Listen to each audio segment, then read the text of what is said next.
You're listening to the All Night Society, an actual play podcast brought to you by Queen's Court Games.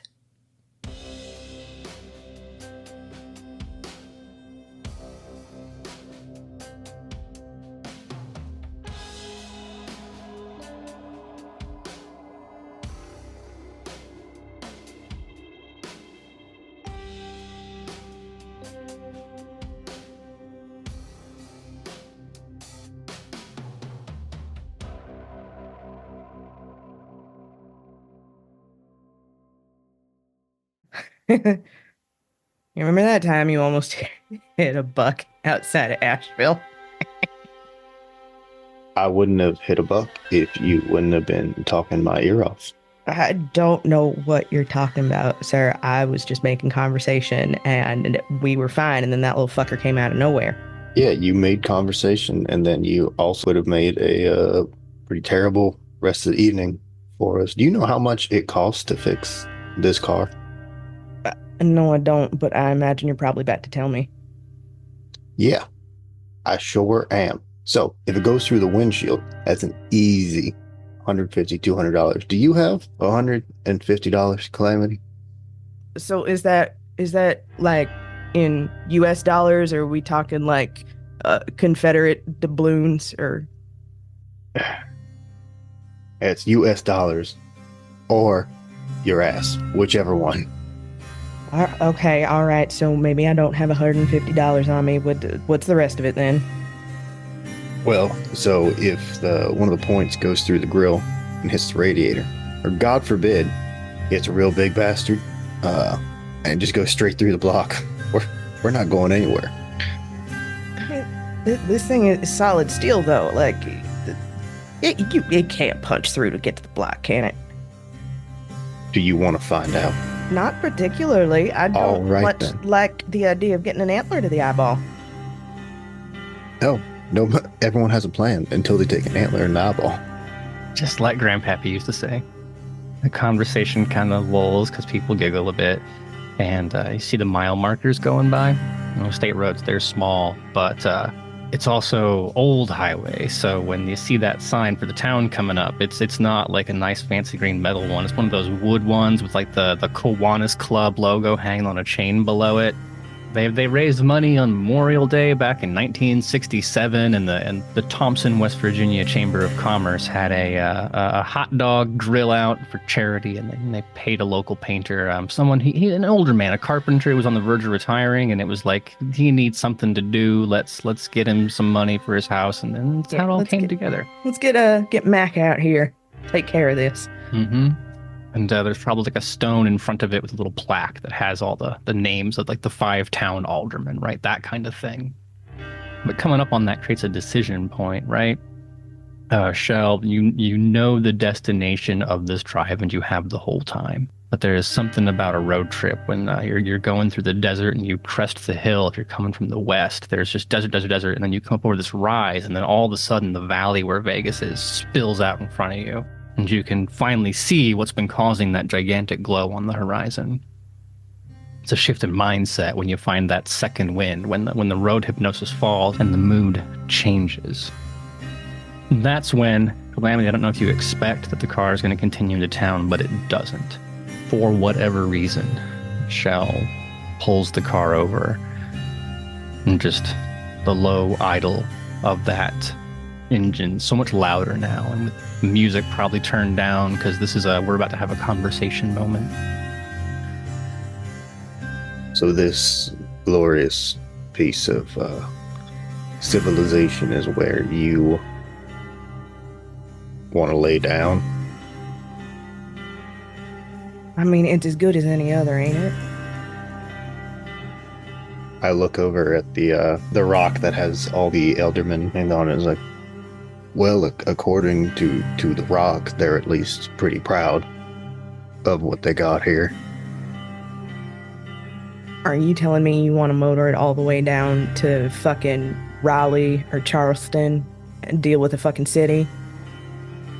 I look up through the windshield, almost searching for anything that seems worth it. The question hinges a lot on your definition of worth it. You looking for food? Town's not that big. Shell, you've been around a while. You know it takes a couple thousand people for one vampire to be able to feed without causing any trouble. You don't want the CDC coming in on some J. Rockefeller money to see what's been going on. Why is there so much hemophilia in these rural West Virginia communities? That's how trouble starts. Certainly not for nightlife. It's probably one biker bar like a half mile outside of town between this one and the next one. And you already know how Calamity gets along with those places. If anything, it might be a little endearing. The only possible reason that she could have picked this place is that it's small enough to be a baby step for you. It's real tiny, Calamity. I'm just saying there are bigger places. And I'm saying, sir, with respect, I know how you feel about those bigger places. Too much concrete, too much steel, and you start getting, well, more ornery than usual. Not as ornery as when I'm hungry. But hey, I've never been right about anything, so... I didn't say that.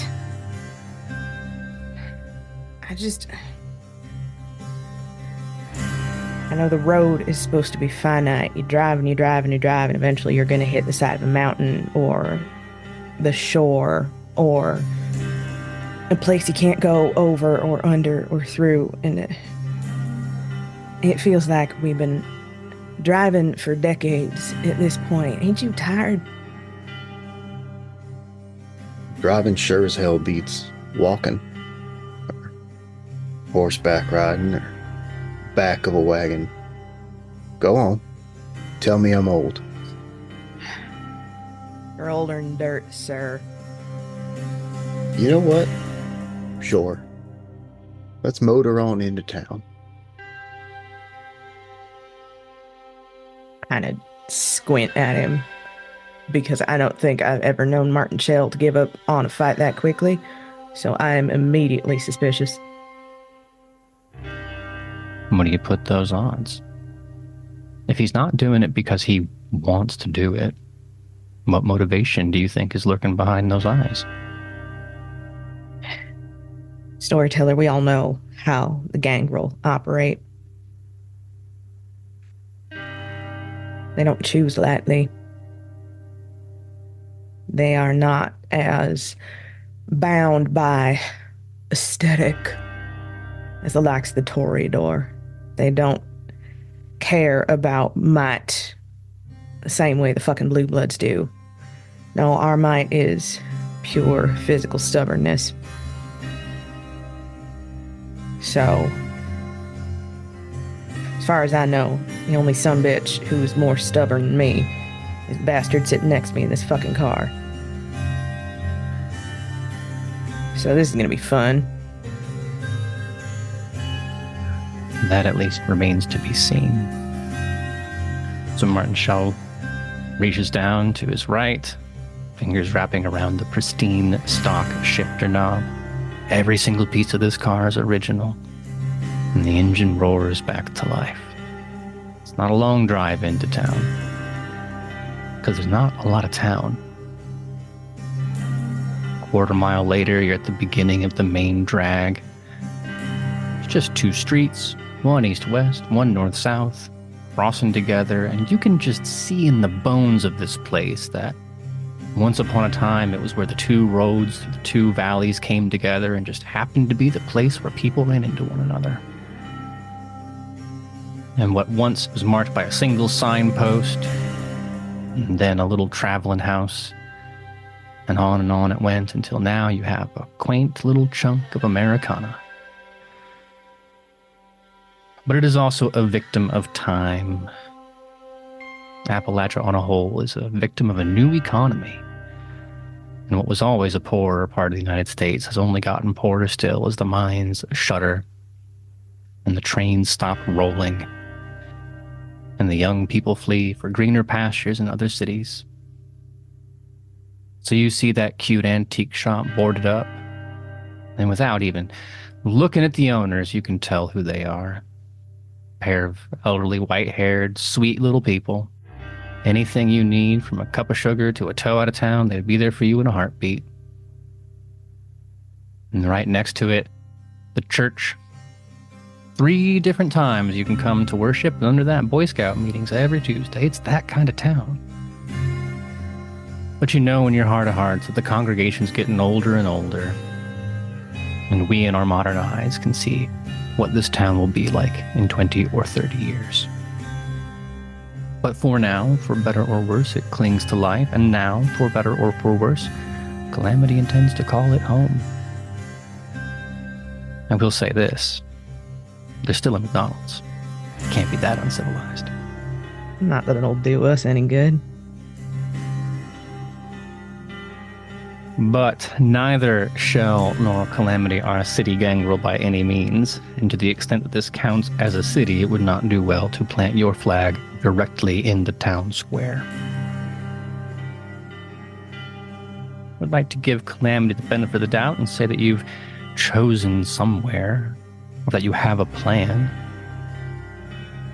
So if not the upper floor of an abandoned storefront, where do you think you're going to find shelter for the night? No, we can't exactly break into one of these boarded up shops. That'll, get too many eyes on us. Other thing about towns this small, everybody knows everybody. Everybody knows everybody's business. And things have changed since I was embraced. Having Martin with me helps, but Lex and me can't exactly go breaking and entering willy-nilly. No, there's, what I imagine was probably housing for the company and the minds that don't pulse and bellow anymore. Little, almost shanty houses. Not quite long enough to be the shotgun houses that you'd see down in Louisiana, but not far off.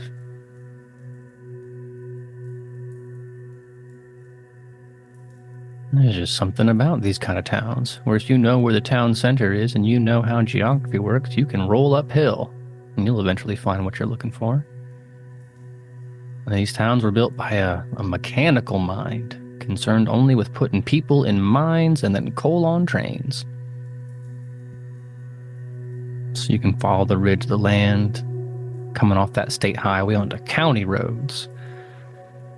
No more fancy curbs. It's the kind where the asphalt just crumbles away into gravel on the sides. And that paint, it's the oldest thing in this town, Shell notwithstanding. But eventually, even that gives way to something more rural, a nice gravel road. Imagine it had been washed out in a storm years ago. The fact that it remains is a testament to how ignored this place is, not just by people, but apparently also by time. But you arrive at something approximating a cul-de-sac. You can see a wealthier version of this place, where the road spills out into a big gravel circle. Tiny shanties stacked all around it. Even in the glare of the headlights, you can tell this is not much to look at. These houses weren't well built when they were built, and that was a long time ago. So, Shell, we know what Calamity's attitude is. She's been trying to convince you of this for 3 years and 700 miles. But is this it? Is this it? This is what Calamity wants to give up that life for? This is where she thinks you can start?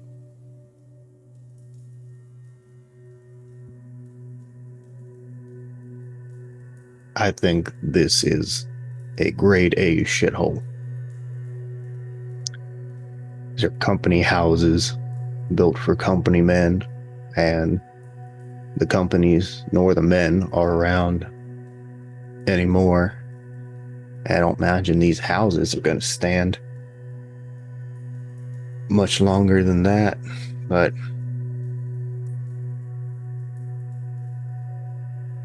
like, of all the places that we've seen and we've been to, I just cannot wrap my head around why here. Perhaps that hesitation is something that Calamity is familiar with, something she can see in her sire's eyes.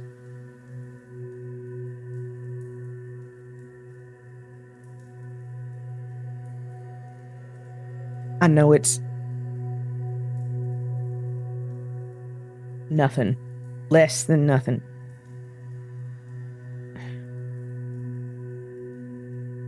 I just...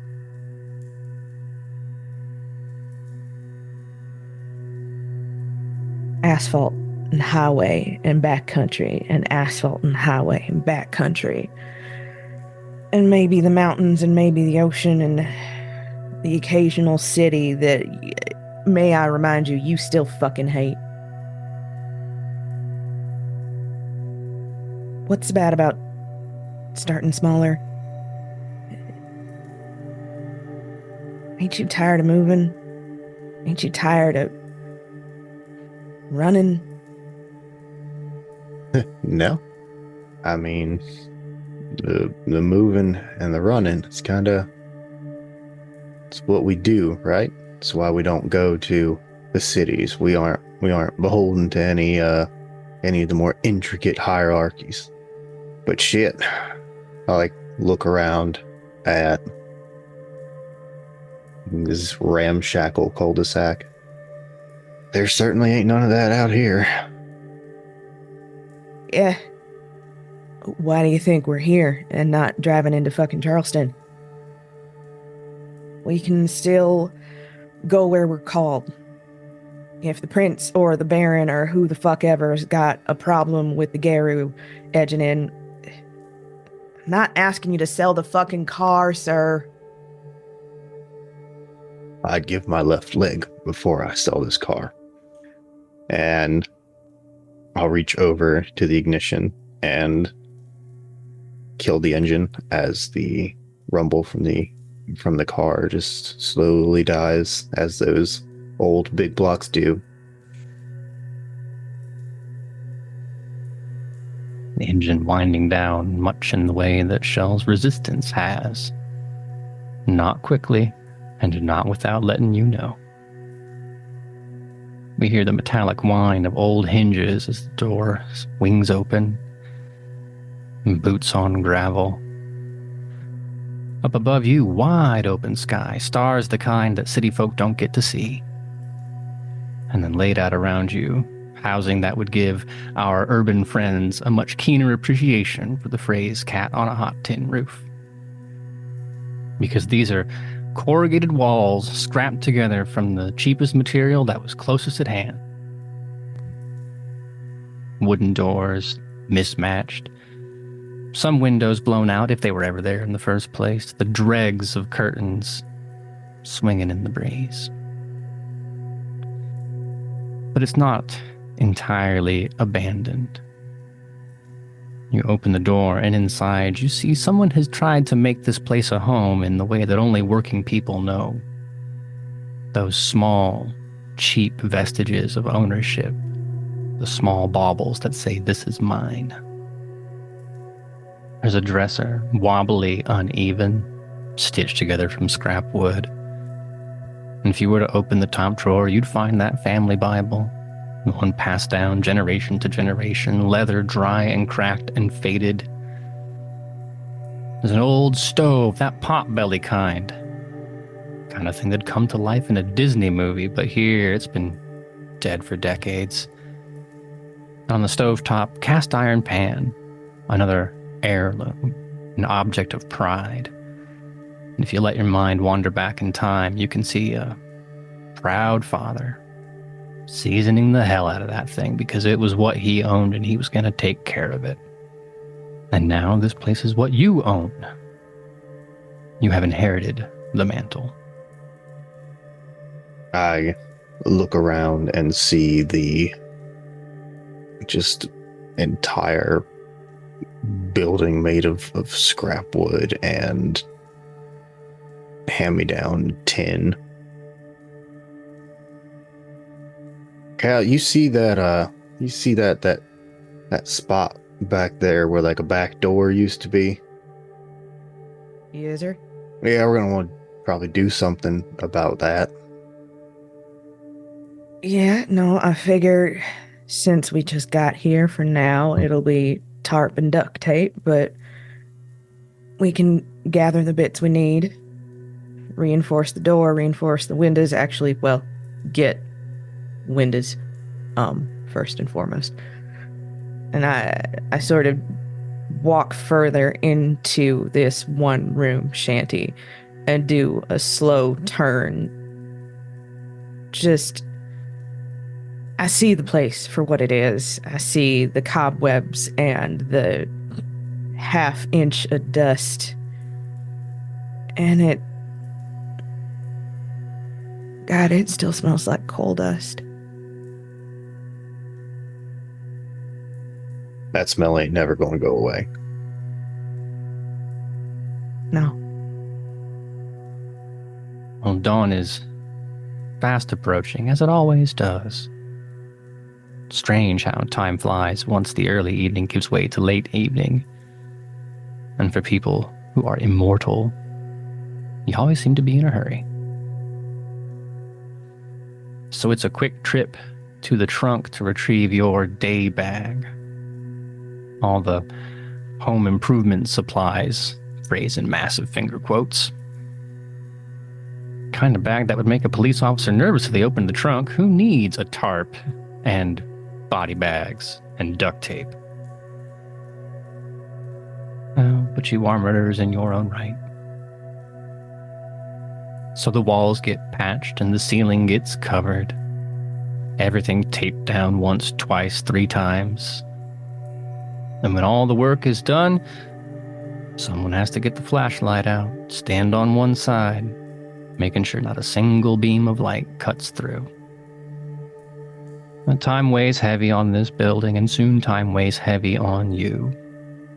It's been a long time since you've had to sleep, since you've had that feeling of fighting off the need to go to bed just long enough to finish that article, and just long enough to sew up that last piece of something or other, just long enough to wash the last dish. But the weariness arrives all the same. And you know that as your eyes finally close, 8 long hours of nothing, until it's time to rise again. And as night ends, so too does it begin. The familiar weight of unlife returning to dead bodies. Calamity, you've always been the late riser among the pair. And I imagine part of your routine is that look left, look right, see what Shell is up to, for better or for worse. But I regret to inform you that this evening, your sire is nowhere to be found. He's never been the type to leave you alone. He'll wake up before you, but he's always there, keeping an eye over you, or at least making sure that he doesn't get into trouble before you can help. He's gone. I think there's the initial expectation of tomfoolery, because for his big age, he is not above pulling some bullshit over on me if he gets the chance. Yeah, there's no frat boy prank bucket of water above your head. There's no scoutmaster diligently packing and then just leaving it in a pile above you. In point of fact, the situation seems incredibly normal, which is not normal. The initial irritation does drift into just a brief shiver of panic. Because, well, you can never quite tell. Things go badly so quickly. But I'll get up and do an initial sweep of the place. I'd say that it's as you stand up that the ruse is revealed. A folded scrap of paper, say half a normal printer page, falling off from where it had been neatly perched atop your sleeping head. You motherfucker. I will mutter to myself something about childish, big age, fucker. Pick up the paper and see what my sire has decided to leave me with. And what has Martin Shell decided to inscribe? Mind the shack. I'll be back once I checked out past that second stop sign. Can't imagine scoping out all 5 acres of this shithole is gonna take long. Double check those spots we duct taped. M. Well, you can take the gangrel out of the country, but you can't take the country out of the gangrel. That paranoid impulse to ensure one's surroundings are safe extends beyond these walls. You've been on enough of those back road hikes to know what Martin Shell is up to. Yeah. And he ain't wrong neither, which is what makes it even more infuriating. And he's doing this the way that I should have, but there is reason that he is my sire. He is better at this than I am because he has the experience to back it up, and no, I would not tell him that to his face. But now it turns to the work that needs done. In a bigger city, you'd have a prince to report to, a primogen to account for. You'd have all your little kindred neighbors scheming, wondering who the new arrival is. Refreshing to not have to deal with that. As best you can tell by the sounds, your nearest neighbor is a family of possums. And then past that, nothing. I am a country gangrel for a reason. I understand that there is a particular population that we need to be able to survive comfortably. That's just how it works. But there's something to be said for still being able to see the sky. For not having to report to some primogen or prince high on their own fucking power. Had enough people like that in real life, and a small enough taste of it in unlife to know that you still don't like it. No, I do not. But you are right, Storyteller. There is work needs done. I will double check the duct tape that was mentioned. If I can, I'll see what I can do about scoping out what we need to make this shack a little more hospitable. Well, the basic safety has been taken care of. You've checked the spots. You've done it right the first time, but never hurts to be sure. But in terms of creature comforts, both humanly and beastly, much can be done. I suppose the question is, which of those do you intend to deal with first? If Martin were here, he'd give you a list. Is this a test? Is he going to come back and see what you've accomplished and then judge how ready you are for this kind of life? God, he fucking would. So what is it then? The hardware store? There's no way it stays open this late at night. Shell has the car, so that Walmart 2 counties over is a no-go.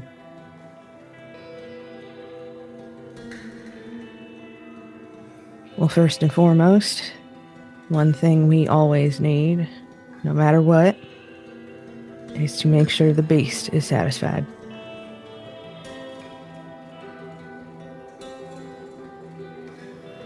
Then we embark on the hunt. Your palate is not so refined that it requires human blood, although any vampire will tell you that that's the good stuff.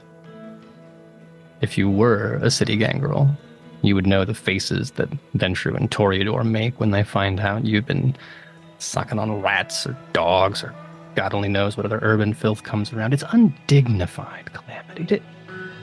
In what fucking world have I ever given a shit about dignity?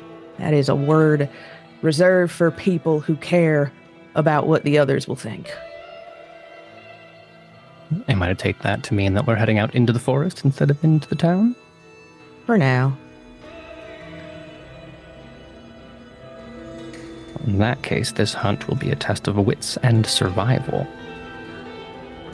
That would be 3 successes, Storyteller. Well, 3 successes in familiar territory is more than enough to find the prey that you are looking for. That just raises the question for me, what is the prey you find? Gotta be something big if you want to slake that amount of hunger. This time of year, the bucks are out in force. And there is something satisfying about prowling through the dark. An image ripped from Hollywood films, although not normally the kind about vampires. It's strange the number of ways that you resemble your prey. An animal charging through the forest, stalking like a wolf, one might say. Cat-like as you are, can't deny the visual. No. But you find this splendid creature. That is something nice about these woods. They're not hunted thin by Alexandria suburb folks coming out to prove their masculinity for a weekend. The forests aren't untouched. The coal companies have seen to that, but they've been given a long time to return to the earth. And given your skill and the location, it should come as no surprise when you see that beautiful 10-point buck perched just below the ridgeline. And so from your angle, you see the body, but silhouetted up against the sky behind it is that stag's crown. It's that majestic embodiment of freedom. Just looking at this creature gives you an implicit understanding of how Shell sees the world. Almost out of sight, master of his own domain. Almost makes me miss the early days. They were so much more open forest. Like you said, Storyteller, the coal companies have sort of chewed their way through most of it, but it was still that beautiful pine, the soft underbrush, nothing but the night critters stirring. Well, not much has changed, except that now the night creature is you. You are an accomplished hunter with a predator inside of you. You don't need to roll to take down this beast. I can only assume you do so humanely. You're not violent in that way, and you have a respect for this land that others don't. Whether I am hunting a creature like this or hunting something of a more bipedal nature, the thing that I always try to remember, no matter what, is that we are beasts. And we do not have to take pleasure in what we do.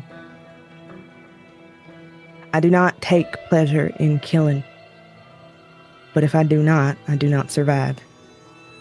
And that is all anything on God's green earth is trying to do, is survive. A goal that you accomplish at the expense of this animal's similar desires. But the blood slakes the hunger, the beast is pleased. And you can proceed to the remainder of your evening having been reduced to 1 hunger.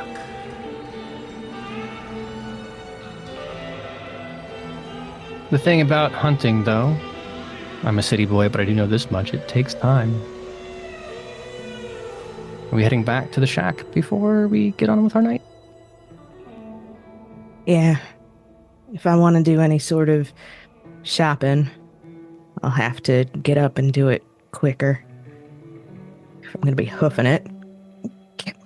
I understand why he took the car. It's his car, but god damn it. I'm stuck. Well, what if I told you, when you returned to your shack, there was a vehicle there? That was fast. Notice I said vehicle and not car. This is not a 67 GT. This is a conversion van. The kind that one might make deliveries in. Or if the lettering on the side is to be believed, The kind the local electric company drives. The headlights are on. You can see someone behind the steering wheel. Difficult to make anything out about them. Both the side door and the back doors are closed. What in Sam hell? God damn it. I don't understand why the city would potentially send somebody out in the middle of the forest in the middle of the night. So that is strike number 1. But strike number 2 comes from the fact that my shit is in the goddamn cabin.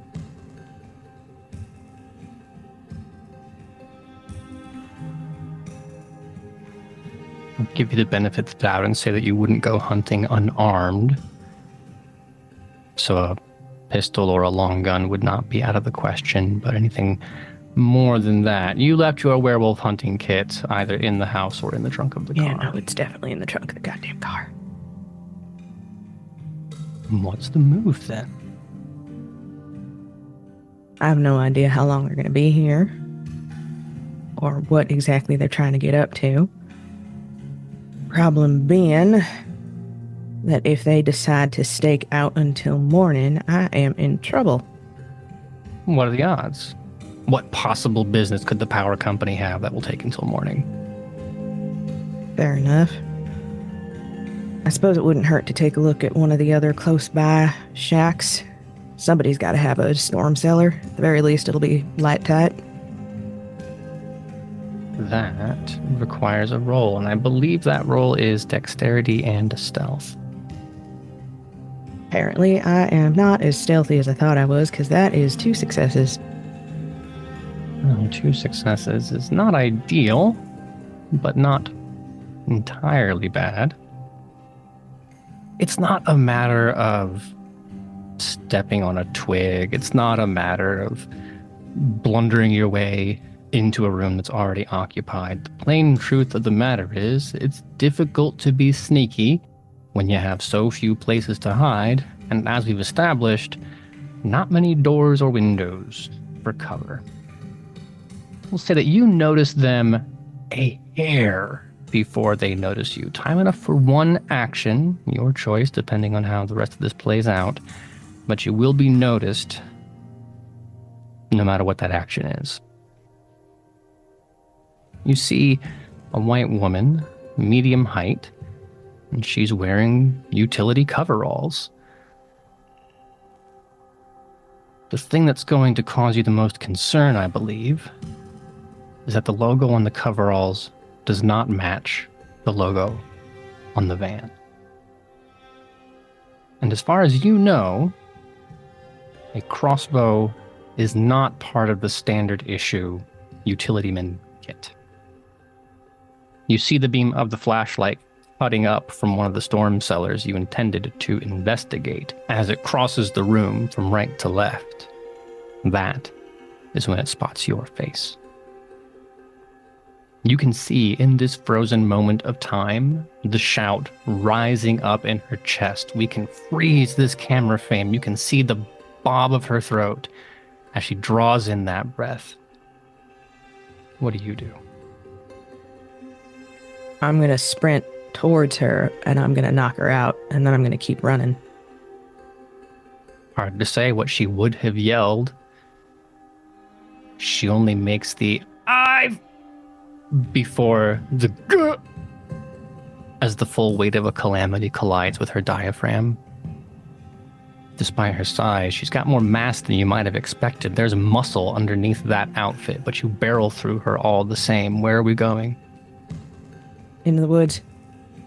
Terrain like this, I can find a hovel. Something that'll give me shelter if I need to. Sprinting away from the clearing, you can hear it before you can see it. The spark of a flare gun, that familiar pop and hiss. All the stars disappearing behind an orangish red glow. That way! That way! He went that way! And the sound of footsteps. Roll wits and awareness for me. 0 successes. Not too late to spend willpower if you think it's important. Oh, it certainly is. 2 successes. Feels better, doesn't it? Yeah. I don't know if that's going to matter much, though.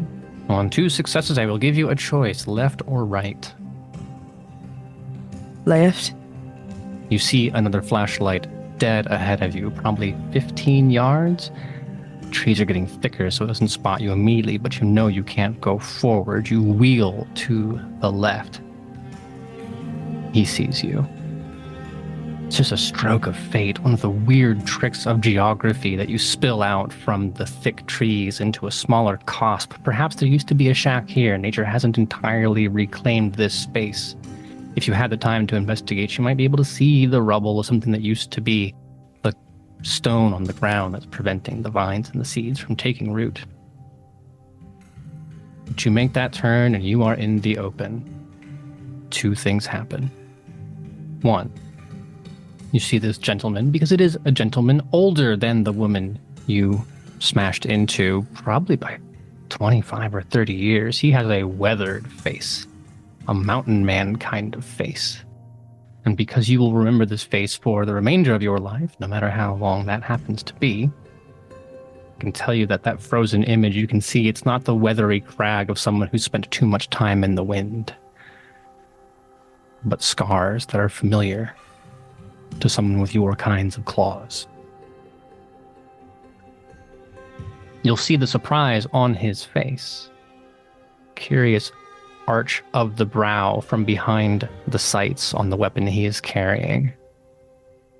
And you will hear him say, "Not what I expected," before you hear the twang of the bow being released. You can roll dexterity and athletics. I will do just that.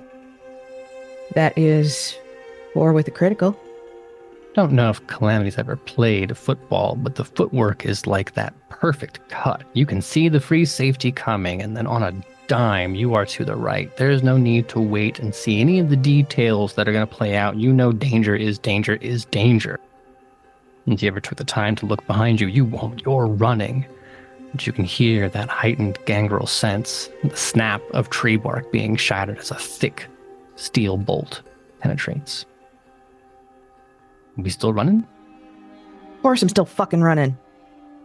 Then this becomes a different kind of battle. You've broken sight, but they know the general direction you're in, which means we have a contested test. I'll give you wits and survival or wits and stealth, whichever you think is more appropriate.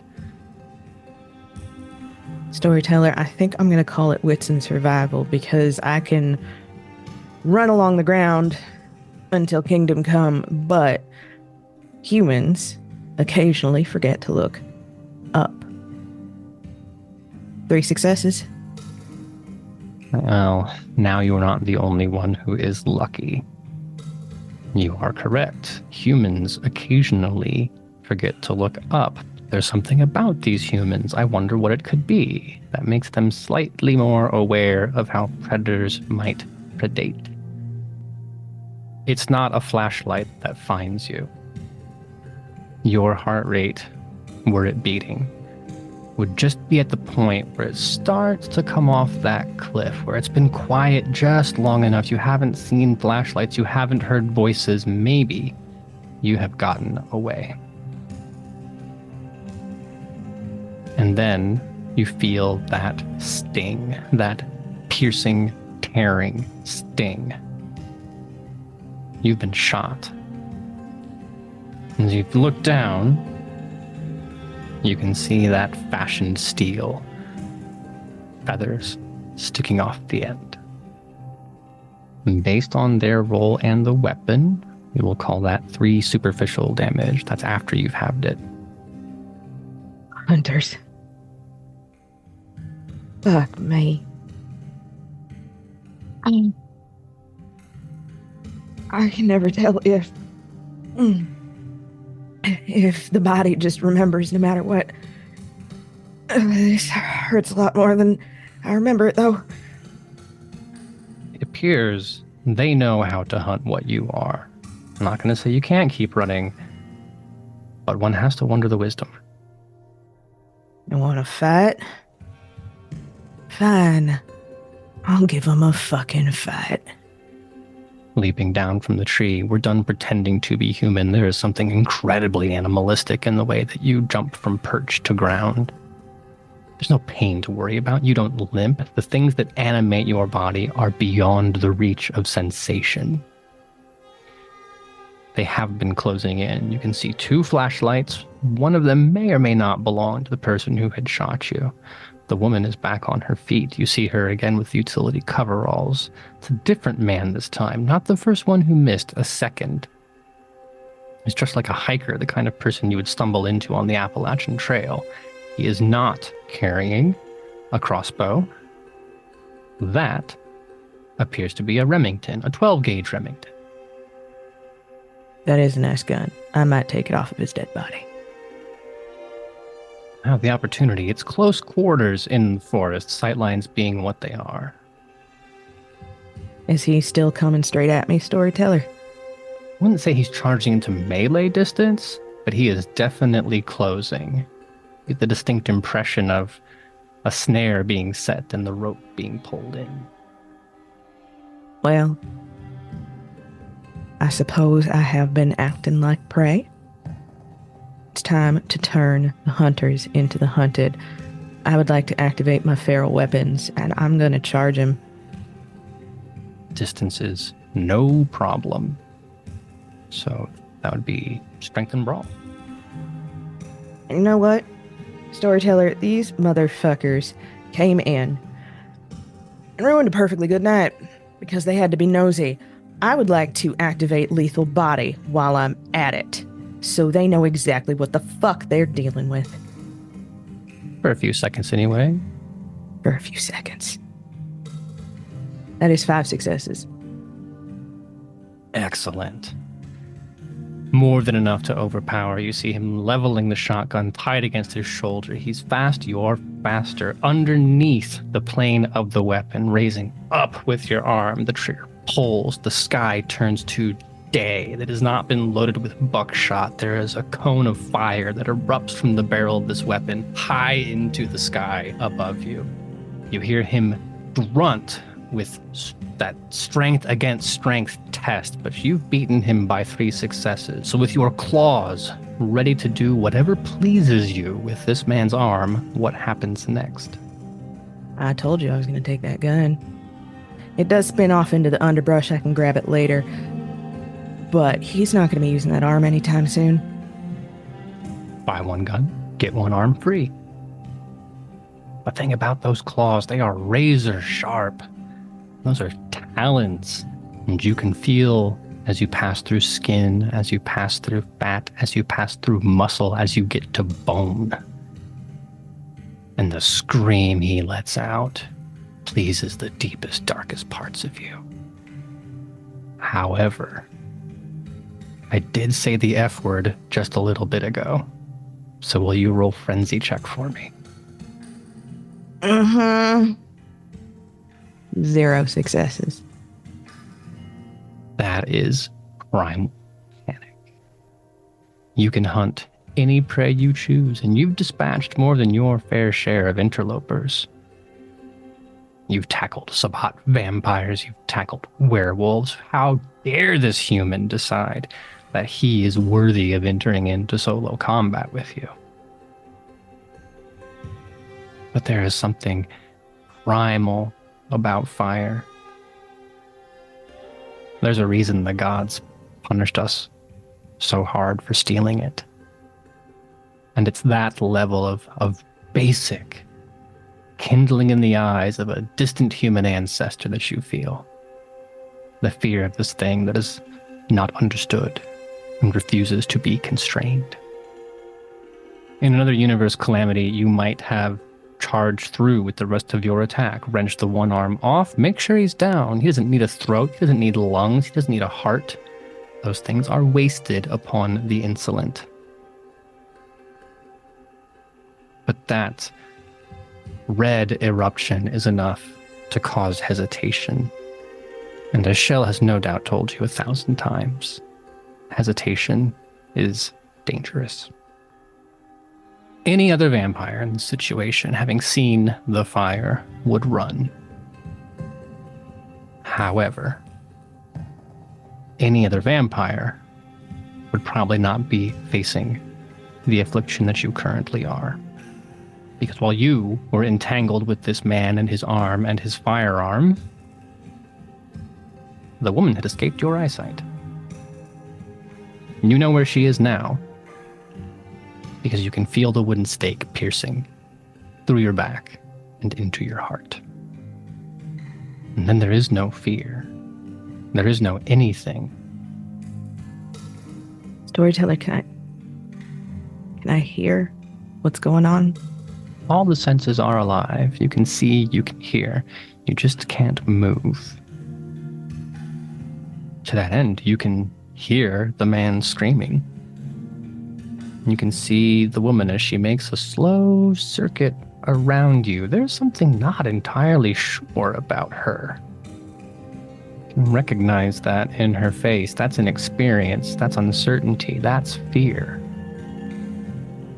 You can see the quiver in her lip as her eyes dart away from you to her comrade just long enough because she doesn't know for sure if it's safe. And you can see horror. You can see someone having their very first experience with this kind of violence. You hear a voice from behind. Kendra! She quibbles out the meekest of sounds. Yeah, I got... A sturdier hand finds her shoulder, holds her back. Just get the tourniquet. Get it on him. And then a very different kind of face.